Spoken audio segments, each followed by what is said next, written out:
অনেক দিন পরে মনে হলো একটু কিছু মিষ্টি খাওয়া যাক, তো সিমাই নিয়ে নিয়েছি। দেখো আমি কিন্তু কড়াইয়ে ঘি দিয়ে দিয়েছি 2 চামচের মতো। সিমাইটাও কিন্তু একটু ভেজে নেব, কারণ আমি কিন্তু একটু সিমাই ভেজে নিতেই ভালোবাসি। এদিকে দুধও গরম বসিয়ে দিয়েছি, প্রায় 1 লিটার দুধ আছে ওখানে। আর সিমাইটা আস্তে আস্তে একটু লাল লাল করে ভেজে নিচ্ছে। দেখো তোমরা কারা কারা সিমাইয়ের পায়েস খেতে ভালোবাসো সেটা কিন্তু আমাকে কমেন্ট করে জানিও। আমি কিন্তু মিষ্টি কমই খাই, কিন্তু হঠাৎ মনে হলো যে একটু মিষ্টি ভালো লাগবে, আজ খেয়ে নিই। চলো এখানটা দেখো গুড় বের করে নিয়েছি। এটা কিন্তু খেজুরের গুড়। খেজুরের গুড় শীতকালে আমি একটু স্টক করে রাখি, যাতে হলো পরেও কোনো সময় যদি গুড়ের কিছু খেতে ইচ্ছা করে সেটা খাওয়া যায়, সেই কারণেই রেখে দেওয়া হয়েছিল দুধের মধ্যে। মানে দুধটা আমি কিন্তু প্রায় মিনিট 15-20 ভালো করে জ্বালিয়ে নিয়েছি, তার মধ্যে গুড়টা দিয়ে দিলাম। দুধ আর গুড়টা রেডি করে নেব, কারণ সিমইটা কিন্তু একদম মিহি, সেই কারণে দুধের মধ্যে দিয়ে ফোটালে সেটা গলে যাবে, সেই কারণে আমি দুধটাকে আগে গুড় দিয়ে ফুটিয়ে নিচ্ছি। দেখো এইদিকে কিন্তু আমার সিমাইটাও লাল লাল করে ভাজা হয়ে গেছে। কারা এরকম লাল লাল খেতে ভালোবাসো সেটাও বলো। আমার একটু লাল লাল হলে ক্রাঞ্চিনেস থাকবে, সেটাই ভালো লাগে। দেখো আবার সুন্দর করে ছাড়িয়ে ছাড়িয়ে নিয়ে করে নিলাম ভাজার গ্যাসটা অফ করে দিলাম। এদিকে নিয়ে নিয়েছি 3টে বাটি। এবার বাটির মধ্যে কিন্তু পরিবেশন করে দেব। এবং আমরা 3জন, তোমরা সবাই জানো, আমি, আমার ছেলে, আমার হাজব্যান্ড, পুরো আগে বাটির মধ্যে সিমইগুলোকে ঢেলে নিলাম।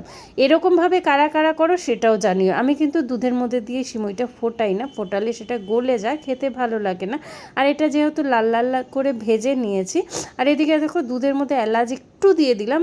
গুড়েরটার মধ্যে এলাচ না দিলেও হয়, কিন্তু যেহেতু সিমই সেই কারণে একটা এলাচ একটু ফাটিয়ে দিয়ে দিলাম। আবার 2 মিনিট মতো ফুটিয়ে নিলাম ভালো করে।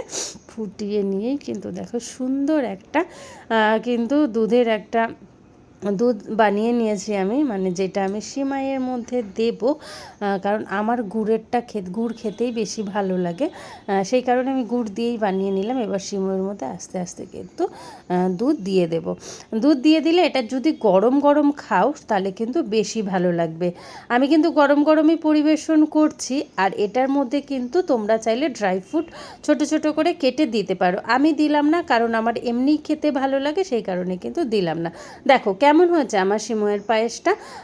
নিশ্চয়ই তোমাদের মতো হয়নি, বা কেমন হয়েছে সেটাও কমেন্ট করে জানিও। আর আমার মতো করে সিমই কে রান্না করো সেটাও কিন্তু বলো। দেখো দুধের পরিমাণটা একটু বেশি নিয়েছি, দুধের পরিমাণটা যদি একটু কম করে নাও তাহলেও কিন্তু খেতে খুব ভালো লাগে। আমি একটু বেশি নিয়েছি, যেহেতু গুড় দিয়ে বানিয়েছি তাই আমার ভালো লাগবে, মানে আমাদের সবার ভালো লাগবে, সেই কারণে। তো তোমরাও এভাবে বানাও, বানিয়ে খাও, দেখবে সত্যিই খেতে এটা অসাধারণ লাগে। একটু ক্রাঞ্চিনেসও থাকবে, মিষ্টি থাকবে, দুধের আর গুড়ের ফ্লেভারে কিন্তু সিমাইটা সত্যি অসাধারণ হয়ে উঠেছে। তো আমরা বানিয়ে খেয়ে নিলাম, আর তোমাদের জন্যও পাঠিয়ে দিলাম। অবশ্যই কিন্তু কমেন্টে জানিও কেমন হয়েছিল আমার পায়েস।